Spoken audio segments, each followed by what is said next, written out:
رسول اللہ صلی اللہ علیہ وسلم کی حدیث آ جائے، طویلات، تحریفات، تشریحات، بات آئی ہے تو کہہ دیتا ہوں۔ رسول اللہ صلی اللہ علیہ وسلم کے صحابہ نے جس طرح رسول اللہ کا ادب کیا، احترام کیا، وہ بھی ایک باب ہے، اور رسول اللہ کے صحابہ نے جس طرح نبی کی بات کو مانا، وہ بھی ایک الگ باب ہے۔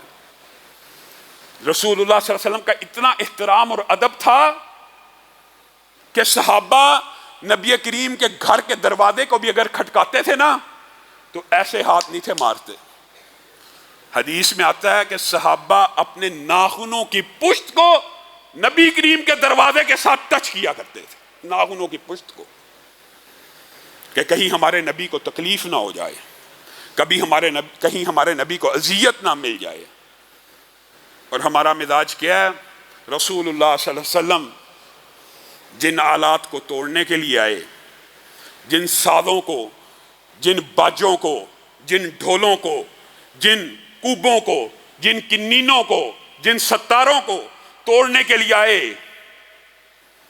انہی کے اوپر دھما چوکڑی مچا دی جائے، انہی کے اوپر ساز، انہی کے اوپر ڈھول، اور انہی کے اوپر نبی کریم کا نام لیا جائے۔ معاذ اللہ ثم معاذ اللہ۔ رسول اللہ صلی اللہ علیہ وسلم کیا آپ کے اور میرے لیے یہ درس لے کے آئے؟ رسول اللہ صلی اللہ علیہ وسلم کی ذات کی بات کرنا، اللہ کی قسم یہ بھی ثواب ہے، مانتے ہیں سب سے اعلیٰ ذات ہے۔ حشر میں رسول اللہ نے کہا حشر قائم ہوگا میرے قدموں پہ، کس طرح؟ اس بات کا کیا مطلب ہے؟ اس بات کا مطلب ہے جہاں جہاں میرے قدم اٹھ رہے ہوں گے لوگ میرے پیچھے پیچھے چل رہے ہوں گے، میں سب سے پہلے میدان حشر میں پہنچنے والا ہوں، میرے پاس لوائے حمد ہوگا۔ یہ ذات کی بات کرنا بھی، یہ نبی کے مقام و مرتبے کی بات کرنا بھی ثواب ہے، مانتے ہیں اور ہم کرتے ہیں۔ رسول اللہ صلی اللہ علیہ وسلم وہ پہلے ہوں گے، جنت کے دروازے کو کھٹکائیں گے، دروگا پوچھے گا اللہ رب العزت نے جب سے جنت بنائی ہے مجھے اس دروازے پہ بٹھایا ایک خاص مقصد کے لیے۔ سبحان اللہ، کس مقصد کے لیے؟ من انتا، آپ کون ہیں؟ میں محمد صلی اللہ علیہ وسلم آپ ہی کے انتظار میں بیٹھا ہوں، جب سے جنت بنی ہے مجھے اس لیے یہاں پہ بٹھایا گیا ہے کہ رسول محمد آ جائے تو جنت کے دروازوں کو کھول دینا۔ یہ رسول اللہ صلی اللہ علیہ وسلم کا مقام ہے، یہ ان کی ذات ہے۔ ایک ایک وقت میں آپ کو پتہ ہے سابقہ امتوں میں سو نبی بھی گزرا، سو نبی بھی بیک وقت ہر علاقے میں گزرا ہے، لیکن نبی کریم صلی اللہ علیہ وسلم کو اللہ تعالیٰ نے یہ اعزاز دیا کہ پوری کی پوری انسانیت کا رسول اور پیغمبر بنا دیا۔ یہ ذات کی باتیں کرنی چاہیے، لیکن ان ذات کی باتوں کا نچوڑ کیا ہے؟ یہ ذات تو نبی کی اعلیٰ، مان لیا، بات نبی کی اعلیٰ نہیں ہے۔ اور میرے بھائیوں ذرا دلوں کو کھولو، شرح صدر پیدا کرو، تعصب کو چھوڑ دو، کچھ باتیں ہم سے بھی سن لیا کرو۔ ہم آپ کی باتیں سنتے ہیں بغیر تان و تشنیع کے، آپ کو یہ دعوت فکر دیتے ہیں، آپ ہماری بات بھی سن لیجئے۔ کیا مکہ کے اندر جب تک رسول اللہ صلی اللہ علیہ وسلم نے نبوت کا اعلان نہیں تھا کیا، ایمانداری سے بتائیے، کفار مکہ، قریش مکہ کیا کہتے تھے؟ امین جا رہا ہے، صادق جا رہا ہے۔ کیا ذات کا انکار تھا؟ رسول اللہ صلی اللہ علیہ وسلم کو صادق مکہ کے مشرکین بھی مانتے تھے۔ یہ بات ہو سکتا کئیوں کے لیے طلب ہو، لیکن اللہ کی قسم تانے کی نیت سے نہیں کہہ رہا۔ مکہ کے مشرکین بھی جب تک رسول اللہ نے نبوت کا دعویٰ نہیں کیا یا رسالت کا اعلان نہیں کیا، اس وقت تک آپ کو صادق بھی کہا گیا، امین بھی کہا گیا، آپ کے قصیدے بھی پڑھے گئے، اور آپ کے لیے بڑی بڑی عزت و احترام کے واقعات آپ سب نے سنے ہیں۔ اسی سیرت کے باب میں آپ کو بتلائے ہیں کہ رسول اللہ صلی اللہ علیہ وسلم کو تنازعات میں منصف مانا جاتا تھا، رسول اللہ کے ہاتھ سے حجر اسود کو نبوت کے اعلان سے قبل لگوایا گیا۔ یہ ساری باتیں آپ کو پتہ ہیں۔ ذات کا انکار کون کرتا تھا؟ ان کے سچے ہونے کا انکار کس کو تھا؟ ان کے امین ہونے کا انکار کس کو ہے؟ آج دنیا میں کوئی ایک مسلمان ایسا ہے جس کو نبی کریم کی ذات کا انکار ہو کہ کائنات کا سب سے خوبصورت سب مانتے ہیں، جو آپ کا چہرہ ہے، جو آپ کا سینہ ہے، جو آپ کی زلفیں ہیں، پوری دنیا کے ہر مسلمان کا یہ عقیدہ ہے آپ سب سے اعلیٰ ہیں۔ دنیا بھر کی ذاتیں جمع ہو جائیں، آپ کی ذات کا مقابلہ نہیں ہے، یہ بات تو سب مانتے ہیں، مسلمانوں کا عقیدہ ہے۔ اختلاف کہاں پہ پیدا ہوتا ہے؟ اختلاف بات کے اوپر پیدا ہوتا ہے۔ ذات تو نبی کی اعلیٰ ہے، لیکن بات میں نے نبی کی نہیں ماننی، معاذ اللہ۔ حضرت عمر تورات، بتائیے آپ کے سامنے یہ واقعہ پہلے بھی رکھا ہے، تورات کس کی کتاب ہے؟ اللہ کی نا۔ کہاں سے نازل ہوئی؟ آسمان سے نازل ہوئی ہے نا۔ کلام کس کا؟ کسی انسان کا؟ آسمان سے نازل ہوا ہے۔ اور عمر اس کو لے کے کھڑے ہیں، اگرچہ تحریف شدہ ہے، لے کے کھڑے ہیں اور پڑھ رہے ہیں کہ اس میں کچھ تو کلام اللہ ہے، اللہ ہی کی طرف سے نازل ہوئی ہے۔ نبی کریم کا چہرہ متغیر ہو گیا ہے۔ ابو بکر نے کہا آپ دیکھتے نہیں ہیں؟ تیری ماں تجھے گم پائے، رسول اللہ کے چہرے کو نہیں دیکھتا۔ حضرت عمر نے دیکھا، معاملہ سمجھ گئے۔ اگر اللہ کی نازل کردہ کتاب بھی نبی کریم کی آ جانے کے بعد ان کی حدیث کے سامنے کوئی حیثیت نہیں رکھتی، تو آپ کے اور میرے مولوی، امام، مفتی، فقیہ، پیر، فقیر کی بات نبی کریم کے سامنے کیا حیثیت رکھتی ہے؟ یہ تورات ہے، اللہ کا کلام ہے، آسمان سے نازل ہوا ہے۔ لو بدا لکم موسیٰ فاتبعتموہ وترکتمونی لضللتم عن سواء السبیل۔ نبی کریم نے کتنا عظیم اعلان کر دیا۔ اے عمر، اگر موسیٰ بھی آ جائیں، یہاں پہ امام آ جائے، یہاں پہ مولوی آ جائے، نبی کے مقابلے میں فتویٰ دے، اس کا فتویٰ مان لیا جاتا ہے، معاذ اللہ۔ یہاں پہ نبی کریم کیا کہتے ہیں؟ اگر موسیٰ بھی آ جائیں، عمر موسیٰ نبی ہیں، رسول ہیں، اولو العزم میں ہیں، لَاتَّبَعْتُمُوهُ، بتائیے اگر تم ان کی پیروی کرنا شروع کر دو، میری حدیث کے مقابلے میں، میری بات کے مقابلے میں موسیٰ کی پیروی شروع کر دو، لَضَلَلْتُمْ عَنْ سَوَاءِ السَّبِيلِ، تم سیدھے راستے سے گمراہ ہو جاؤ گے۔ اگر موسیٰ کی پیروی نبی کے بعد گمراہی کا رستہ ہے تو بات پھر تلخ آپ کو لگتی ہے، لیکن سوچئے کہ آپ کے اماموں اور میرے اماموں، کیا آپ کے علماء میرے علماء، کیا آپ کے فقیہ اور میرے فقیہ، کیا آپ کے پیر اور میرے پیروں کی باتیں نبی کے مقابلے میں چل سکتی ہیں؟ یہ کس نے کہہ دیا آپ کو؟ کس نے مغالطہ ڈال دیا؟ آج 12 ربیع الاول قریب ہے، ربیع الاول کا مہینہ آ چکا ہے، ہم آپ کو صرف دعوت فکر دے رہے ہیں، کوئی اختلاف نہیں، کوئی فرقہ واریت نہیں۔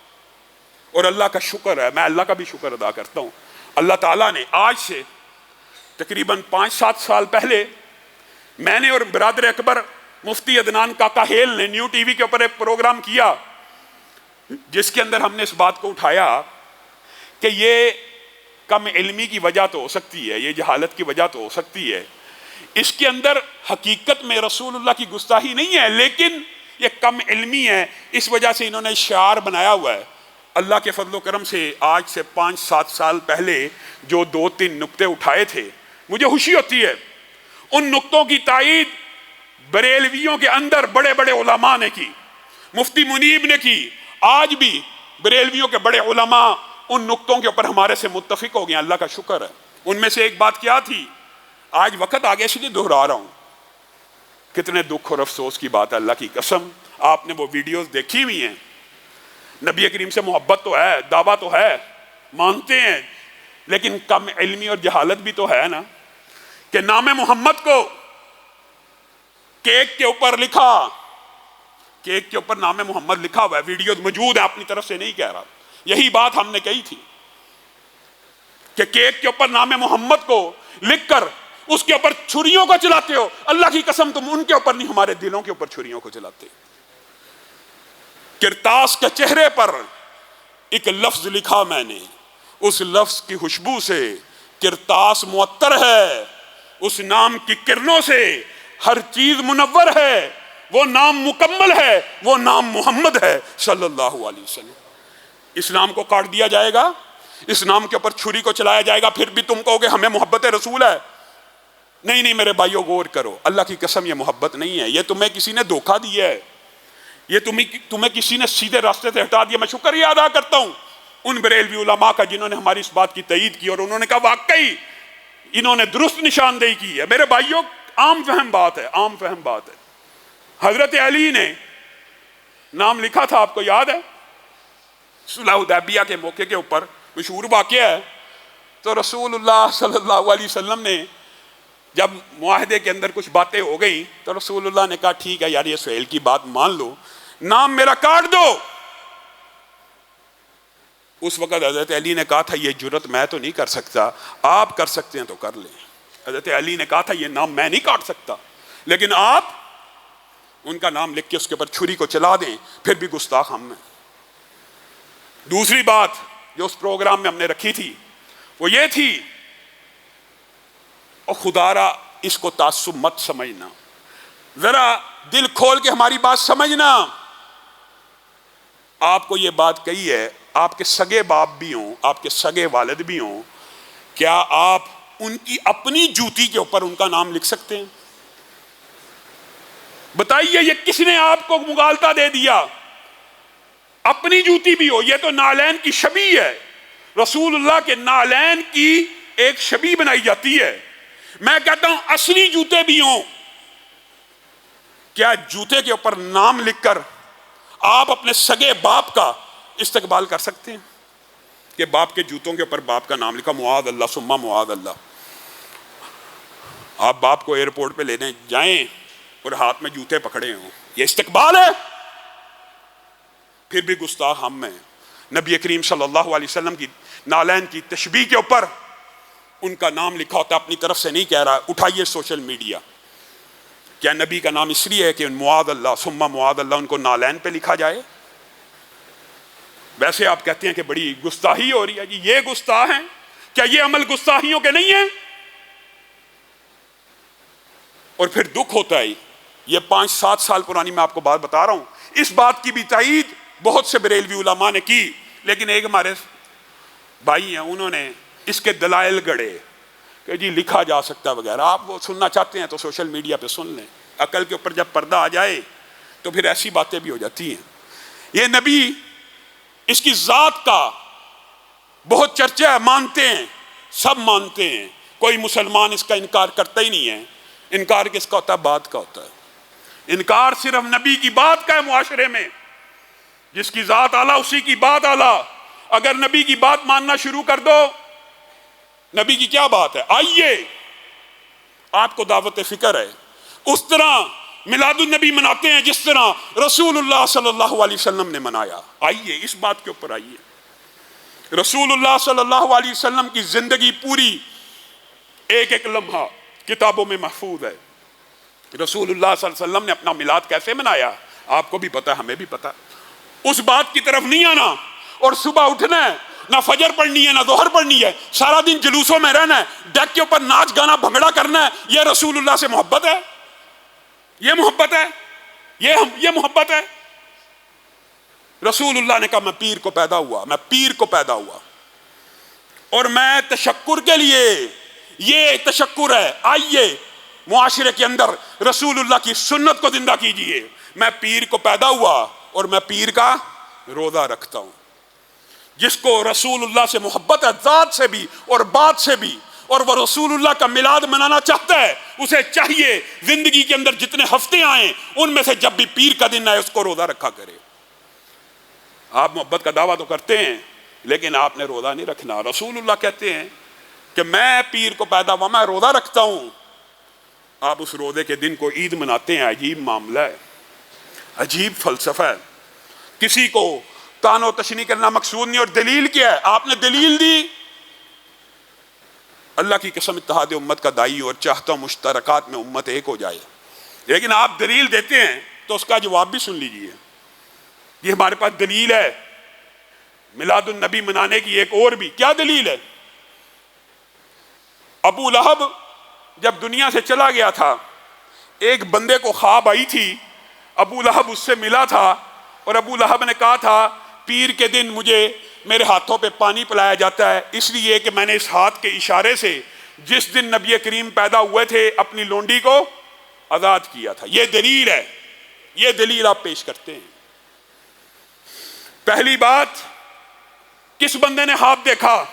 کہیں ذکر نہیں، ایک مجہول آدمی نے، بالفرض کسی صحابی نے بھی خواب دیکھا ہو تو نبی کے علاوہ کسی کی خواب حجت نہیں، پہلی بات۔ لیکن تمام کتابوں میں اس بندے کا نام بھی پتہ نہیں کس نے خواب دیکھا، لیکن یہ ذکر موجود ہے ایک بندے نے خواب دیکھا۔ کون دیکھا؟ کس نے دیکھا؟ اس نے یہ دیکھا، یہ دلیل بھی آپ کے خلاف ہے اگر آپ غور کریں۔ اس نے دیکھا کہ ابو لہب کہتا ہے میں نے پیر کے دن جب رسول اللہ صلی اللہ علیہ وسلم پیدا ہوئے تھے اس دن ایک لونڈی کو آزاد کیا تھا، اس لیے پیر کے پیر اس روایت کے اندر بھی سال کا ذکر نہیں ہے، سال بعد کا ذکر نہیں ہے، بلکہ ذکر کیا ہے پیر کے پیر، پیر کے پیر۔ اگر آپ اس کو بھی حجت مانیں تو منائیں گے کب؟ پیر کے پیر۔ کس طرح؟ روزہ رکھ کے۔ مجھے پیر کے پیر میرے ہاتھ کے اوپر پانی پلایا جاتا ہے۔ میرے بھائیوں، یہ کس نے خواب دیکھا؟ دیکھنے والے کا بھی علم نہیں ہے، اور یہ خواب حجت نہیں ہوتے۔ پھر دوسری بات یہ ہے، آپ نے غور کرنا ہے، یہ جو روایت ہے مجہول الحال بندے کی، یہ قرآن کے بھی خلاف ہے۔ کیوں؟ دو دلیلیں ہیں، یہ دلیلیں بھی آپ نے یاد رکھنی ہیں۔ پہلی بات، خواب میں ابو لہب کا ہاتھ بتلایا گیا کہ اس کے ہاتھ کے اوپر اس کو پانی پلایا جاتا ہے۔ تبت یدا ابی لہب و تب، اللہ کہتا ہے ابو لہب کے ہاتھ ٹوٹ گئے، تو کہتا ہے اس کے ہاتھ سلامت ہیں، اور آج بھی اس کے اوپر پانی پلایا جاتا ہے۔